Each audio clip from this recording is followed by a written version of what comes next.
जय हिंद दोस्तों, RT smart study में आपका फिर से स्वागत है। आज हम लोग सेट नंबर 6 को देखेंगे। लूसेंट का सीरीज चल रहा है, लूसेंट बैच, जिसमें आज हम लोग सेट नंबर 6 को देखें। तो ज़्यादा समय ना गवाते हुए हम लोग अपने प्रश्नों को देखते हैं। चलिए स्टार्ट करते हैं। पहला प्रश्न बोल रहा है कि एक सेकंड, चलिए, कह रहा है कि उत्तर मेरूर अभिलेख के अनुसार सभा की सदस्यता के लिए इच्छुक लोगों की आयु सीमा क्या होनी चाहिए। यानी कि बोल रहा है कि उत्तर मेरूर अभिलेख के अनुसार सभा की सदस्यता के लिए इच्छुक लोगों के लिए आयु सीमा क्या होनी चाहिए। तो 35 से 70 वर्ष, 35 से 70 वर्ष। अगला प्रश्न है कि चोल काल में ब्राह्मणों को दी गई कर मुक्त भूमि को क्या कहा जाता है। तो ब्रह्मदेय कहा जाता है। चोल काल में सांस्कृतिक सार या निचोड़ किस प्रतिमा को कहा जाता है। नटराज प्रतिमा को कहा जाता है। अगला प्रश्न है कि नटराज प्रतिमा में शिव की दाहिनी टांग के नीचे दबा हुआ दैत्य किसे दर्शाता है। अज्ञात या विस्मृति, उसके बारे में जानकारी नहीं है। अगला है, वो प्रश्न बोल रहा है कि अज्ञात है, ठीक है ना। चोल काल का सबसे महत्वपूर्ण बंदरगाह कौन सा है। तो कावेरी पट्टनम चोल काल की सबसे बड़ी या महत्वपूर्ण बंदरगाह है। चोल राजवंश का प्रतीक चिन्ह क्या था। तो बाघ था। क्या था। बाघ था। अगला प्रश्न है कि चालुक्य वंश या कल्याणी का सबसे प्रतापी शासक कौन था। तो विक्रमादित्य छठा था। मिताक्षरा नामक हिंदू वैदिक ग्रंथ की रचना किसने की है। तो विज्ञानेश्वर ने की है। वातापी के चालुक्य वंश की स्थापना किसने की है। तो जय सिंह ने की है। तो वातापी के चालुक्य वंश की स्थापना किसने की है। तो जय सिंह ने की है। आप क्वेश्चन देख के बता सकते हैं कि ये क्वेश्चन कितना इंपॉर्टेंट है। आगे देखते हैं, वातापी के चालुक्य वंश की सबसे प्रतापी राजा कौन था। तो पुलकेशिन द्वितीय था। कौन था। पुलकेशिन द्वितीय था।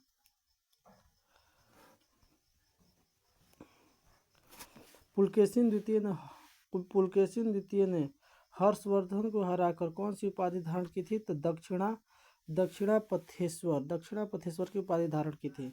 लगभग 641 ईस्वी में कौन सा चीनी यात्री पुलकेशिन द्वितीय के राज्य में गया था। तो हेनसांग गया था। और हेनसांग हर्षवर्धन के शासनकाल में गया था। किस शासक ने पुलकेशिन द्वितीय को परास्त कर वातापी कोड़ की उपाधि धारण की थी। नरसिंह वर्मन प्रथम को हराकर। ऐहोल अभिलेख का संबंध किस शासक से है। तो पुलकेशिन द्वितीय से है। अगला प्रश्न है कि चोल काल में आम वस्तुओं के आदान प्रदान का आधार क्या था। तो धान था। क्या था। धान, यानी कि वस्तु विनिमय प्रणाली थी। अगला प्रश्न है कि किस चोल के शासनकाल में से संबंधित उत्तर मेरूर शिलालेख सभा संस्था का विस्तृत वर्णन करता है। तो परांतक प्रथम, यानी कि यही चोल शासक के शासनकाल में उत्तर मेरूर शिलालेख सभा संस्था का विस्तृत वर्णन करता है। अगला प्रश्न है कि चोल सेना का सबसे संगठित अंग कौन सा था। तो पदाती सेना था। अगला प्रश्न है कि किस चोलकालीन प्रतिमा को संसार की सबसे उत्कृष्ट कांस्य प्रतिमाओं में से एक माना जाता है। तो नटराज प्रतिमा को। अगला प्रश्न है कि चोलों की राजधानी का कालानुक्रम सही क्रम क्या है। यानी कि अगर बात करें कि चोलों की राजधानी का सही क्रम, तो इसका आंसर हो जाएगा उरैयूर, तंजौर, गंगैकोंड, चोलपुरम और उसके बाद कांची। ये राजधानी का क्रम है। अगला है कि मालवा को जीतने के बाद विनयादित्य ने कौन सी उपाधि धारण की थी। तो सकलोत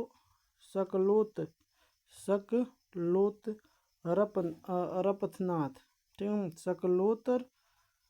सकलोतर पथनाथ। अगला है कि विरूपाक्ष महादेव मंदिर का निर्माण किसने कराया था। तो लोकमहादेव देव ने लोक महादेव ने लोक महादेवी ने, यानी कि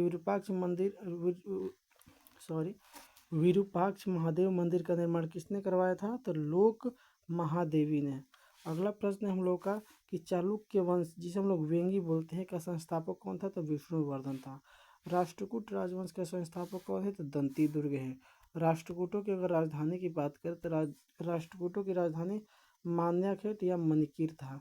एलोरा के कैलाश मंदिर का निर्माण किस राष्ट्रकूट शासक ने कराया था? तो कृष्ण प्रथम ने कराया था।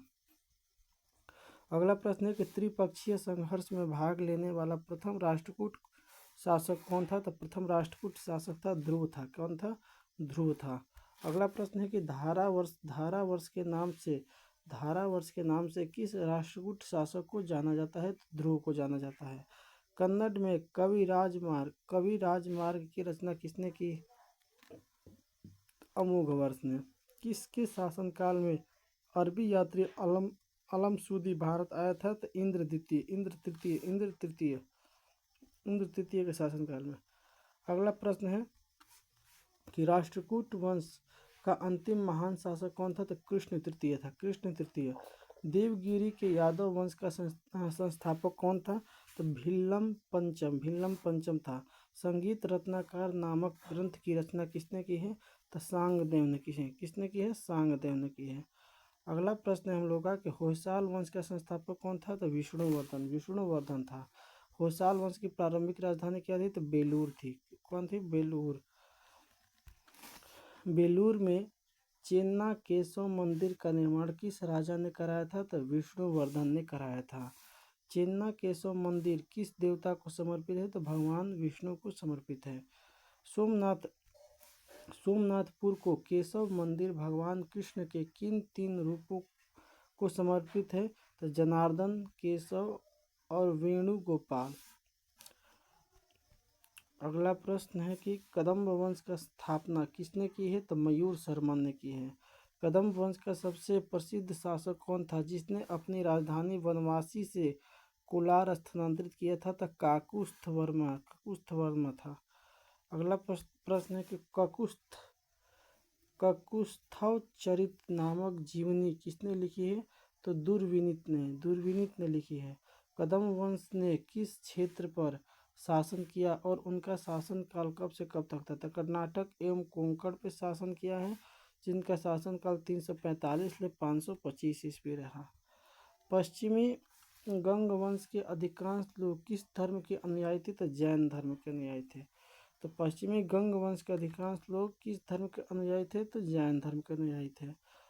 गोमतेश्वर की मूर्ति का निर्माण किन वंश की मंत्री ने कराया था? तो पश्चिमी गंग वंश की मंत्री ने गोमतेश्वर की मूर्ति का निर्माण कराया था। अगला प्रश्न है कि किस वंश ने कोणार्क सूर्य मंदिर का निर्माण कराया? तो पूर्वी गंग वंश ने। काकतीय वंश का प्रारंभिक राजधानी क्या थी जिसके बाद में वारंगल में स्थानांतरित कर दिया गया था? तो अम्बकोंड था। काकतीय वंश की उपाधियां कौन कौन सी थी? तो राय गजकेसरी और दया गजकेसरी था। क्या था? दया गजकेसरी था। किस पल्लव शासक ने विक्रमशिला विश्वविद्यालय की स्थापना की थी? धर्मपाल ने। किसने? तो विक्रमशिला विश्वविद्यालय की स्थापना किसने की थी? धर्मपाल ने।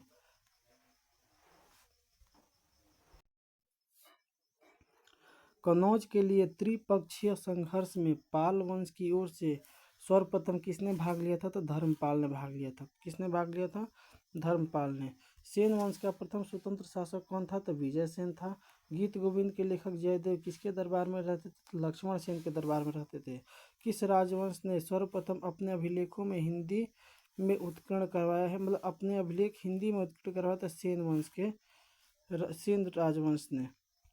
अगला प्रश्न है कि कश्मीर पर शासन करने वाले शासक वंशों का सही कालक्रम क्या है? तो कारकोट वंश, उत्पल वंश और लोहार वंश। आगे प्रश्न है कि हेंगसांग ने किस कारकोट वंश के शासक के शासनकाल में कश्मीर की यात्रा की? तो दुर्लभवर्धन के शासनकाल में।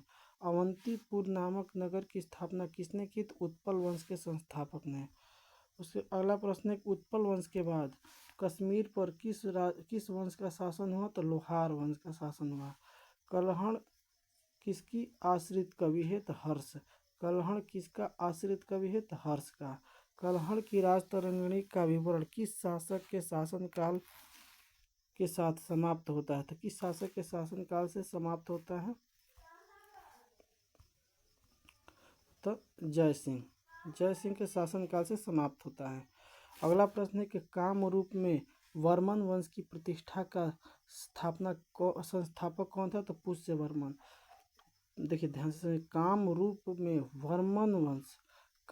में वर्मन वंश की प्रतिष्ठा का संस्थापक कौन था? तो पुष्य वर्मन था। किस शासक ने उदंतीपुरी विश्वविद्यालय की स्थापना की? तो गोपाल ने। काकतीय वंश का सबसे शक्तिशाली शासक कौन था? तो गणपति था। कौन था? गणपति था।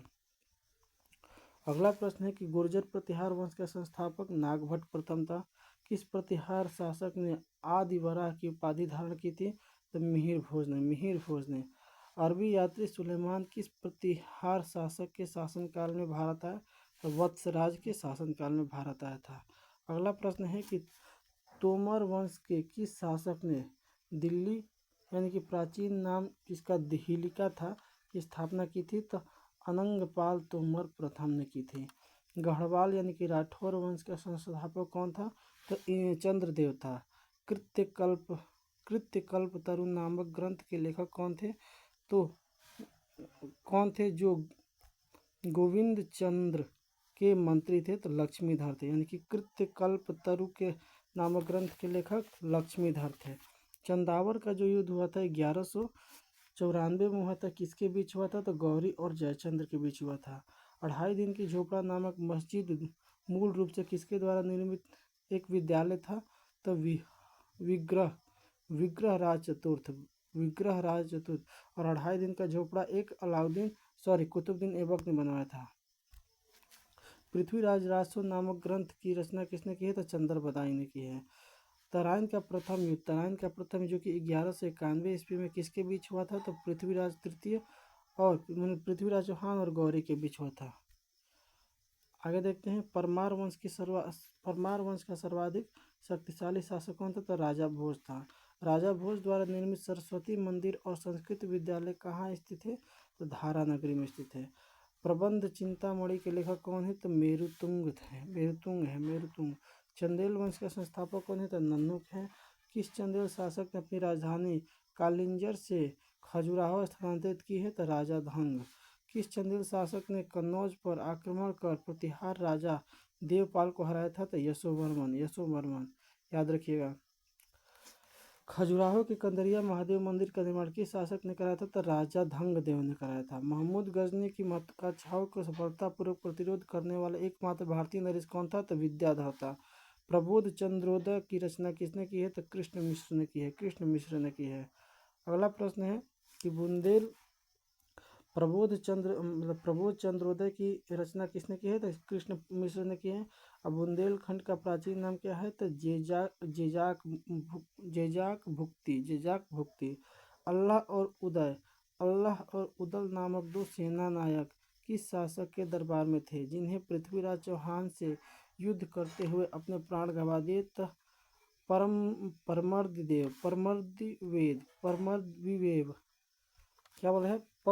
परमर्दिवेव थे।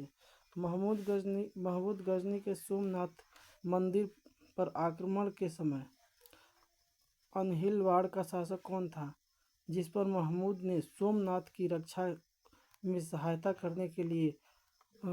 करने के कारण आक्रमण किया? तो भीम प्रथम था। भीम कौन था? भीम प्रथम था। यहाँ से देख रहे हैं कि स्टार्ट हो गया है, मिडाइवल स्टार्ट हो गया है। अगला है कि कलचुरी चेदी राजवंश के किस शासक ने त्रिकलिंगाधिपति की उपाधि धारण की है? तो कर्णदेव ने। किस सोलंकी शासक ने जैन धर्म के अंतिम राजकीय प्रवर्तक के रूप में जाना जाता है? तो कुमारपाल को। अगला प्रश्न है कि मोढेरा के सूर्य मंदिर का निर्माण किस वंश के शासनकाल में हुआ था? तो सोलंकी वंश के शासनकाल में। किस शासक ने चित्तौड़ में अपनी विजयों के उपलक्ष्य में विजय स्तंभ का निर्माण कराया था? तो राणा कुंभा ने। सिसोदिया वंश के शासक स्वयं को किस रूप में वर्णित करते थे? तो सूर्यवंशी के रूप में। भारत का पहला सफल अरब आक्रमण किसके नेतृत्व में हुआ था? तो मोहम्मद बिन कासिम के नेतृत्व में हुआ था 712 ईस्वी में। महमूद गजनी के भारत पर आक्रमण का मुख्य वास्तविक उद्देश्य क्या था? तो धन की प्राप्ति थी। अगला है कि महमूद गजनी ने भारत पर कुल कितनी बार आक्रमण किया है? तो 17 बार। कितनी बार? 17 बार। आगे देखते हैं। बगदाद के खलीफा अल आदिल बिल्लाह ने महमूद गजनी को कौन सी उपाधि दी थी? तो यामिन उद दौला, यामिन अल मिल्लाह।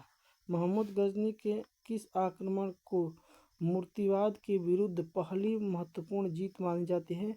तो नगरकोट के विरुद्ध हमला को।